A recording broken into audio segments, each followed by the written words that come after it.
প্রায় ১.৫ বছর আগে বিশেষ ব্যবস্থায় ভারত থেকে সুব্রত বাইনকে বাংলাদেশে পাঠানো হয়।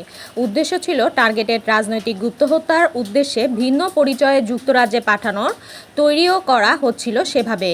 কিন্তু ৫ই আগস্ট ২০২৪ পরবর্তী সময়ে তার আশ্রয়দাতারা ক্ষমতাচ্যুত হয়ে যাওয়ার কারণে পেশাদার এই অপরাধী সাধারণ জনগণের সাথে মিশে যায়। পরিবর্তিত রাজনৈতিক প্রেক্ষাপটে কোনো কোনো ব্যক্তিকে গুপ্ত হত্যার পরিকল্পনা করেছিল সুব্রত বাইন এবং মোল্লা মাসুদ, এবং কারা তাদের সহায়তা করছিল তা জানাবেন শীঘ্রই।